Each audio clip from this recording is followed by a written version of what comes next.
Ya pemirsa, sebelum melanjutkan dialog hari ini, rekan Ahmad Murodi akan terlebih dahulu menyampaikan sejumlah data. Dodi, silakan.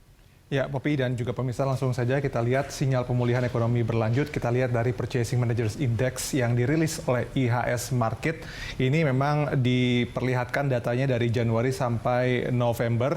Nah, memang batas aman seperti yang kita tahu adalah 50 ya. Jadi indeksnya paling aman 50. Nah, di Januari sampai Februari itu angkanya masih cukup dekat 49 dan 51. Tapi kemudian terjadi penurunan cukup signifikan di Maret dan April. April titik terendah 27,5 dan kemudian Mei juga masih di level di bawah 30.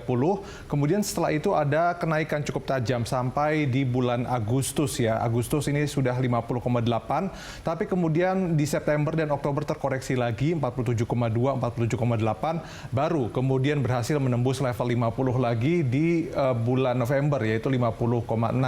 Ini adalah dari IHS Markit bagaimana dengan PMI atau Prompt Manufacturing Index dari Bank Indonesia dibagi per kuartal. Ini dari 2019 sampai 2020.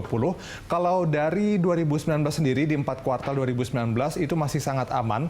Semuanya ada di level 50-an ke atas, bahkan 52,66 itu paling tinggi di kuartal 2 2019. Tapi kemudian setelah itu ketika memasuki kuartal 1 2020 mulai di bawah 50, 45,64. Kemudian di kuartal 2 paling terpuruk 28,55, sudah mulai bangkit kembali di kuartal 3 2020 44,91 dan terakhir proyeksinya untuk kuartal 4 diharapkan bisa mencapai 47,16.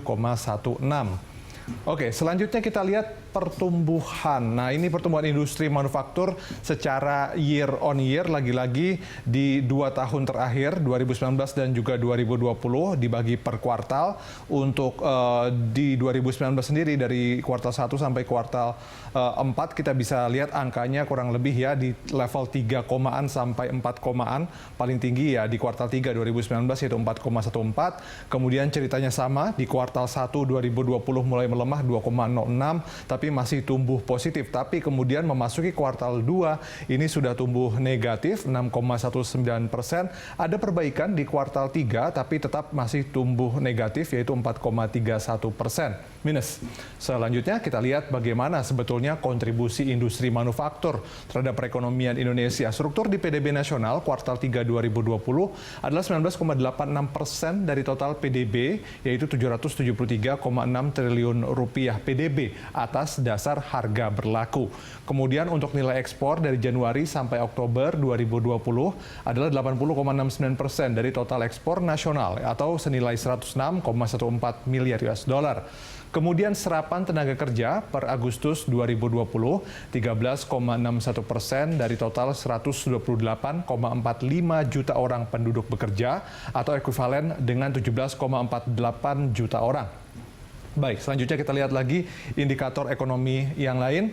Nah, inflasi per November 2020 0,28% month to month, naik dari 0,07% di Oktober setelah deflasi di Juli sampai September. 1,23% year to date, 1,59% year on year. Selanjutnya indeks harga perdagangan besar per November 2020 0,47, ini naik dari 0,2 di Oktober setelah minus di Mei, Juli, Agustus dan juga September. Kemudian kunjungan wisatawan mancanegara per Oktober 2020 naik juga 4,57% dibandingkan dengan data September. Selanjutnya kita lihat untuk penumpang penerbangan domestik per Oktober 2020 naik 17,33% month to month. Itu adalah yang domestik, sementara yang internasional juga naik. Kalau per Oktobernya 13,53% month to month.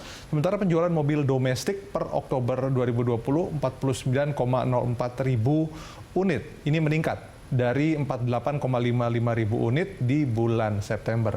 Baik, demikian informasi yang dapat saya sampaikan. Poppy, kembali ke Anda di studio. Baik, Dodi, terima kasih untuk informasi dan juga datanya. Saya lanjutkan perbincangan bersama Pak Beni, Pak Hidayat dan juga Pak Andri. Pak Beni mungkin, Pak Beni, saya penasaran dengan subsektor industri apa saja sih yang mulai ekspansif saat ini, Pak? Kalau saya lihat masih tetap di sektor kesehatan, pertanian, dan telekomunikasi ya. Barangkali 3 sektor ini tetap stabil kenaikannya.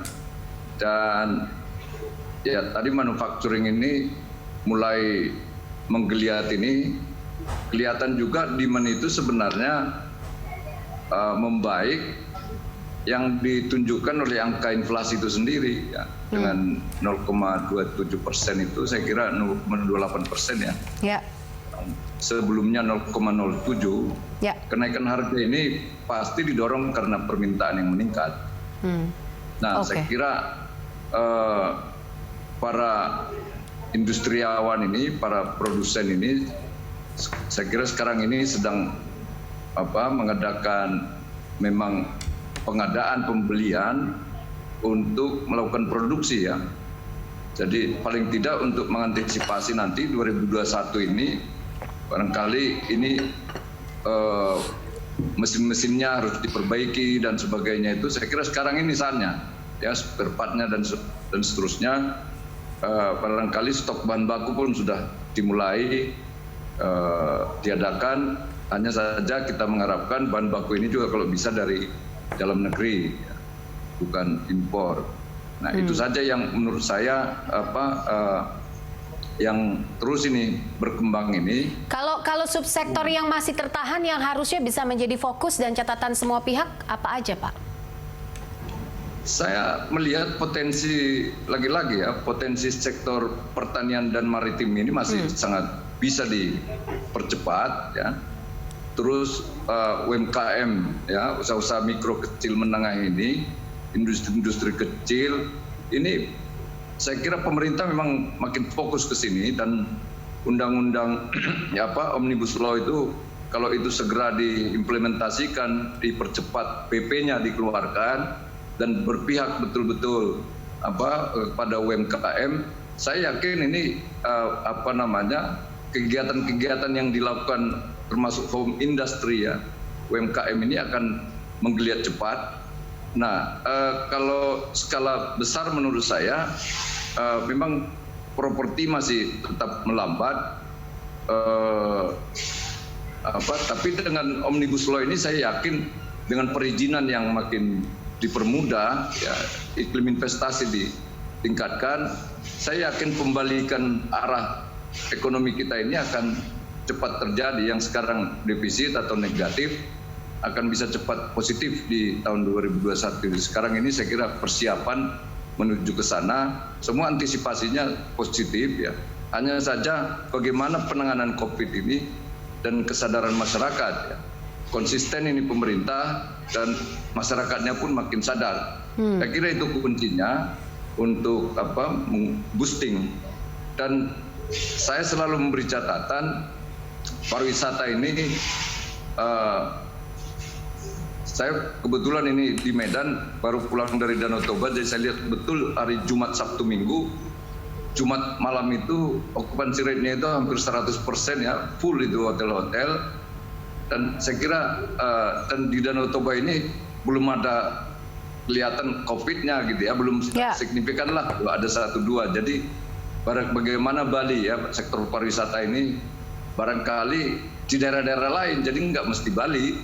Ya, barangkali itu dipermudah termasuk transportasinya, pariwisata ya. Jadi saya kira industri kreatif, ya, industri budaya dan seterusnya, seni budaya, yang penting kumpul-kumpul ini yang harus social distance ini harus tetap dijaga. Itu sementara ini saya kira yang kuncinya adalah problem kesehatannya dulu, baru masyarakat akan kemudian ada confidence begitu untuk melakukan proses produksi dan juga daya produksi. Baik, nanti saya akan lanjutkan lagi, saya akan tanya kembali dua narasumber saya, tapi saya terpaksa jeda sebentar. Pemirsa, tetaplah bersama kami.